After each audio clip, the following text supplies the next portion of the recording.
Bugün aziz komutanımız Muhammed Daif ve beraberindeki Gazze'deki komutanlarımızın gıyabi cenaze namazını kılacağız.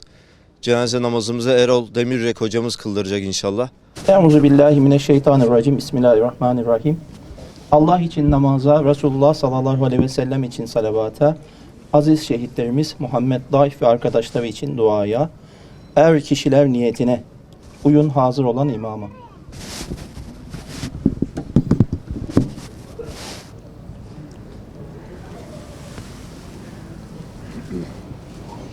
Allahu Ekber.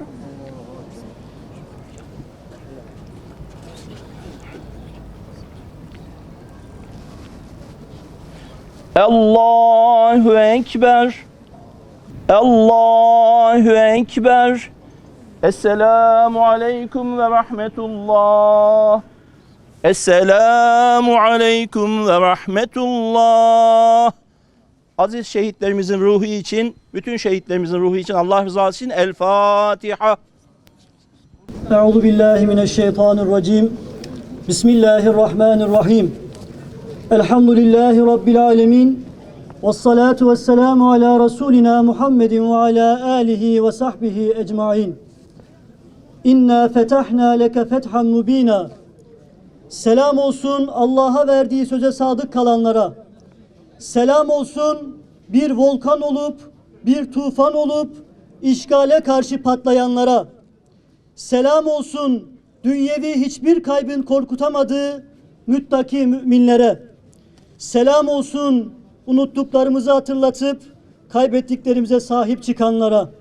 Selam olsun İzzettin El-Kassamlara, Şeyh Ahmet Yasinlere, Abdülaziz Rantisilere.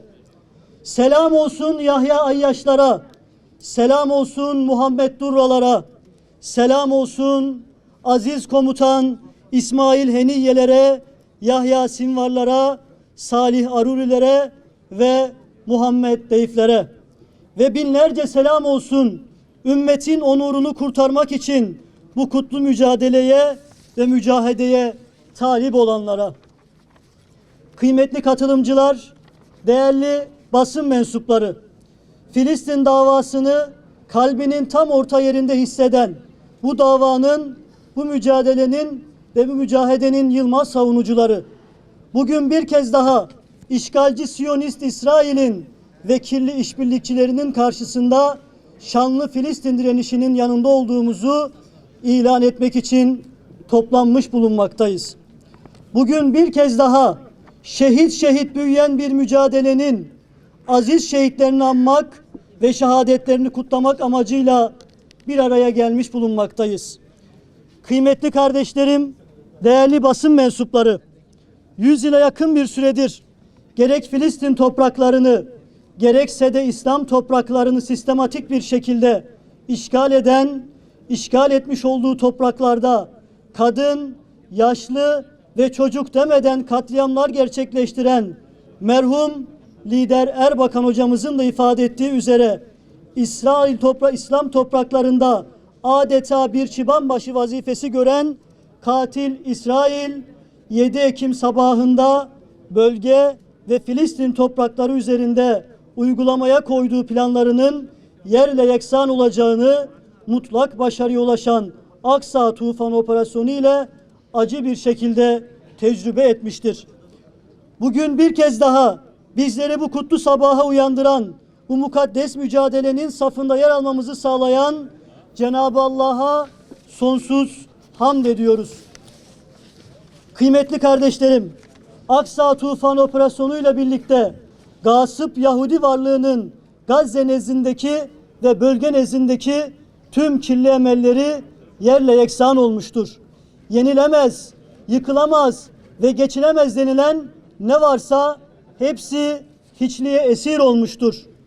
Sürecin başından beridir Gazze'yi insansızlaştırarak Kassam Tugaylarını ve mücahitlerin varlığını bitirmeyi, ardından da Gazze'de yeni ve işbirlikçi bir hükümet inşa etmeyi hedefleyen katil İsrail, ümmetin ve topraklarının felahı için malıyla, canıyla ve evlatlarıyla cihad eden Kassam Tugayları karşısında bugüne kadar hiç olmadığı kadar ağır bir yenilgi kabul etmek zorunda kalmıştır. Unutmayalım ki Aksa Tufan Operasyonu bu kıymetli mücadelenin ilk adımıdır. Yarın hiç olmayacağı kadar daha da güçlü bir tufan kopacak ve var olan tüm dengeleri bir kez daha değiştirecektir. Kıymetli kardeşlerim, Aksa tufanı ile birlikte Gazze'deki dengelerin değişmeyeceğini anlayan katil İsrail, takas anlaşmasıyla bu dengelerin gücünü ve varlığını tüm dünyaya açıkça ilan etmek zorunda kalmıştır. Tekbir! Allahu Ekber! Tekbir! Allahu Ekber! Tekbir! Allahu Ekber! Unutmayalım ki öylesine kutlu bir mücadelenin ve mücahedenin içerisindeyiz ki gasp Yahudi varlığı uygulamış olduğu baskı ve tecavüzleri süreç içerisinde ne kadar arttırdıysa arttırsın, Filistin direnişi asla ve asla İslami ve insani tutumundan bir nebze olsun taviz vermemiştir. İşte takas süreci bunun en büyük göstergelerinden bir tanesidir.